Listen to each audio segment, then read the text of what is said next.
Hai teman-teman, selamat datang kembali di kanal cerita kita. Kali ini, kita akan menyelami salah satu dongeng paling terkenal dari Nusantara.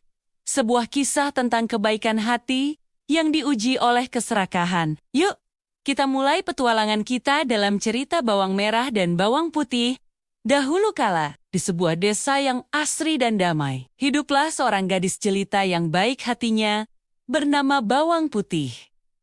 Ia tinggal bersama kedua orang tuanya dalam sebuah keluarga yang hangat dan penuh cinta. Hari-hari mereka dipenuhi tawa dan kebahagiaan. Namun, seperti roda yang berputar, kebahagiaan itu tidak abadi. Ibu Bawang Putih jatuh sakit parah, dan tak lama kemudian, ia pun menghembuskan napas terakhirnya. Kepergian sang ibu meninggalkan duka yang mendalam bagi Bawang Putih dan ayahnya. Merasa kesepian? Dan berpikir bahwa putrinya membutuhkan sosok ibu, ayah Bawang Putih memutuskan untuk menikah lagi. Ia menikahi seorang janda yang telah memiliki seorang anak perempuan bernama Bawang Merah. Awalnya, kehidupan di rumah kembali terasa hangat. Ibu tiri dan Bawang Merah memperlakukan Bawang Putih dengan sangat manis dan penuh kasih sayang. Mereka sering memujinya dan bersikap seolah-olah mereka adalah keluarga yang sempurna. Tapi, semua itu hanyalah topeng. Kebaikan mereka hanyalah kepura-puraan untuk memenangkan hati ayah Bawang Putih. Tak lama setelah pernikahan itu, sang ayah pun jatuh sakit dan menyusul istrinya meninggal dunia. Sejak saat itulah, topeng itu terlepas. Sifat asli ibu tiri dan Bawang Merah pun terungkap. Kehidupan Bawang Putih berubah 180 derajat menjadi penuh penderitaan. Ia diperlakukan layaknya seorang pembantu di rumahnya sendiri. Setiap hari, dari fajar hingga senja, Bawang Putih harus mengerjakan semua pekerjaan rumah tangga sendirian. Ia mencuci pakaian di sungai, memasak untuk ibu tiri dan saudara tirinya, membersihkan setiap sudut rumah, dan melayani semua perintah mereka.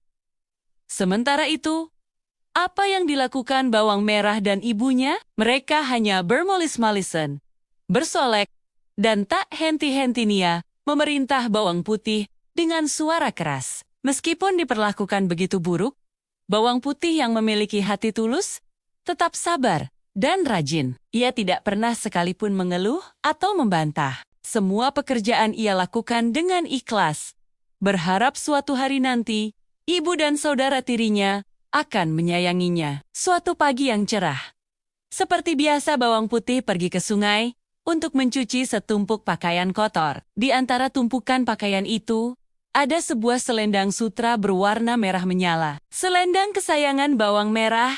Dengan hati-hati, Bawang Putih mengucek pakaian satu persatu. Namun, entah bagaimana, saat sedang membilas, selendang merah itu terlepas dari genggamannya dan hanyut terbawa arus sungai yang cukup deras. Bawang Putih panik bukan main. Ia mencoba berlari mengejar selendang itu di sepanjang tepi sungai, tetapi arus terlalu cepat.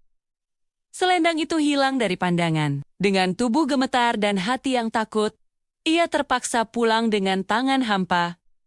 Sesampainya di rumah, dugaannya benar. Ibu tiri dan Bawang Merah murka saat mengetahui selendang kesayangan itu hilang. "Dasar anak ceroboh tidak becus!" teriak Bawang Merah. "Lihat apa yang kamu lakukan.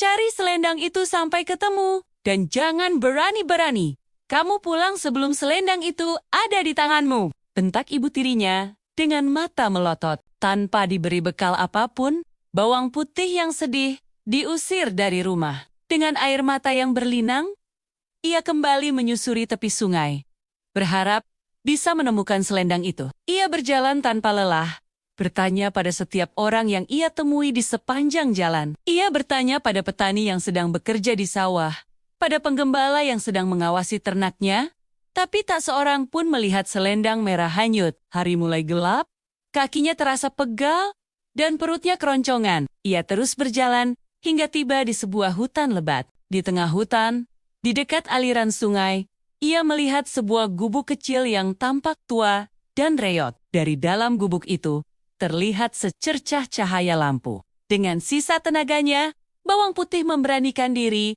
untuk mengetuk pintu. Pintu terbuka, dan muncullah seorang nenek tua dengan punggung bungkuk dan wajah yang keriput, namun sorot matanya tampak ramah. Nenek itu mempersilakan bawang putih masuk. Dengan suara lirih, bawang putih menceritakan nasibnya dan bertanya, apakah sang nenek melihat selendang merah yang hanyut? Nenek tua itu tersenyum lembut. Oh, selendang merah itu? Ya, nenek menemukannya tersangkut di bebatuan tadi siang, katanya. Hati bawang putih langsung lega. Tapi nenek itu melanjutkan, nenek akan mengembalikannya padamu. Tapi dengan satu syarat, kamu harus tinggal di sini selama seminggu untuk menemani nenek dan membantuku mengerjakan pekerjaan rumah. Nenek sudah tua dan tinggal sebatang kara. Tanpa pikir panjang, bawang putih menerima tawaran itu dengan senang hati. Selama seminggu penuh, ia membuktikan dirinya adalah gadis yang sangat rajin. Ia membantu nenek membersihkan gubuk yang berdebu hingga bersih mengilap, memasak makanan lezat dari bahan-bahan yang ada di kebun, dan merawat tanaman-tanaman nenek dengan penuh perhatian. Ia melakukan semuanya dengan tulus dan tanpa mengeluh. Sang nenek sangat terkesan dengan ketulusan, kerajinan, dan sopan santun bawang putih. Setelah tepat seminggu berlalu, tibalah saatnya bawang putih untuk pamit.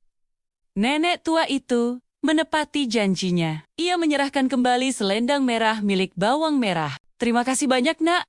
Kamu anak yang sangat baik dan rajin. Sebagai ucapan terima kasih, nenek ingin memberimu hadiah. Pilihlah salah satu dari dua labu ini, kata nenek, sambil menunjuk ke arah dua buah labu kuning yang tergeletak di sudut ruangan. Satu labu berukuran sangat besar dan tampak berat, sementara yang satunya lagi berukuran kecil dan mungil. Bawang putih, dengan sifatnya yang rendah hati dan tidak serakah, berpikir bahwa ia tidak akan kuat membawa labu yang besar, maka ia pun berkata, "Terima kasih, Nenek.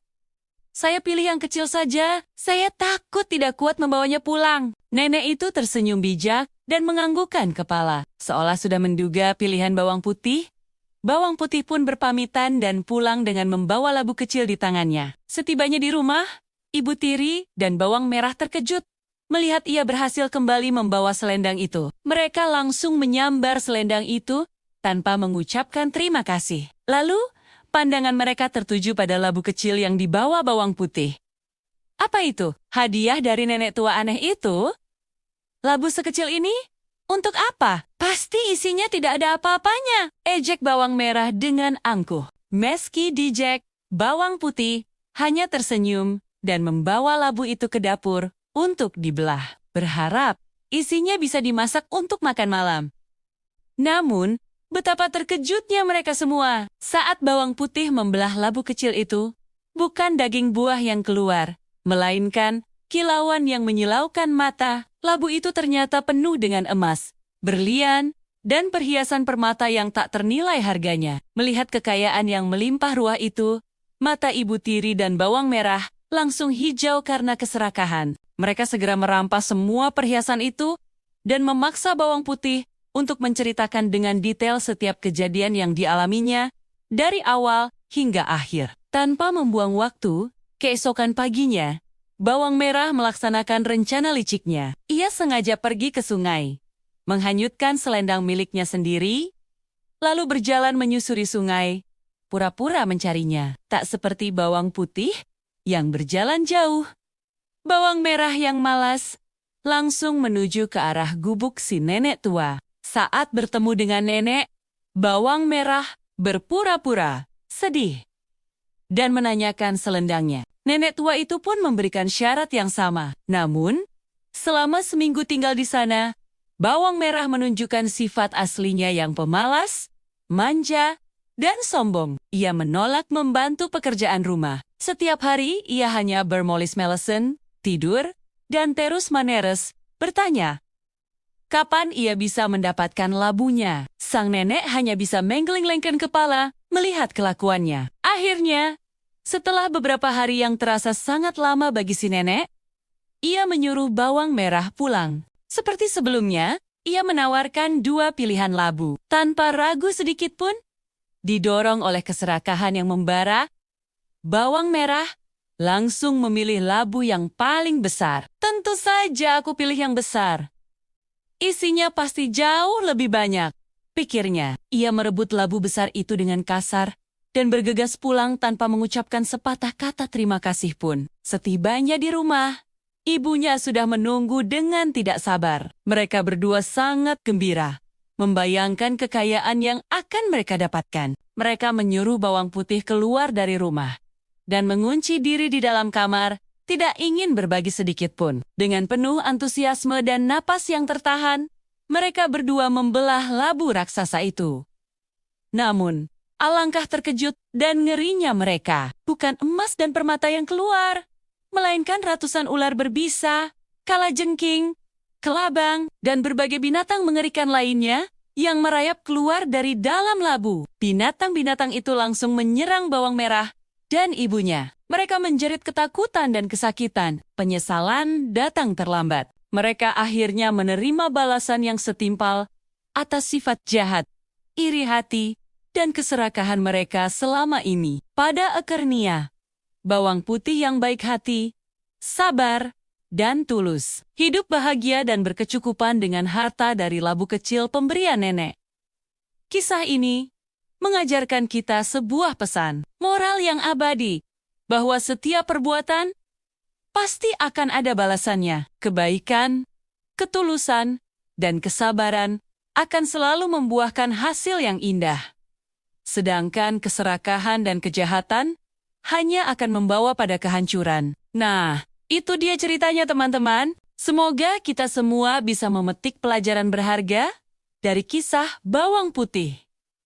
Terima kasih sudah menonton sampai akhir. Jangan lupa untuk like, komen, dan subscribe agar tidak ketinggalan cerita-cerita inspiratif lainnya. Sampai jumpa di video berikutnya.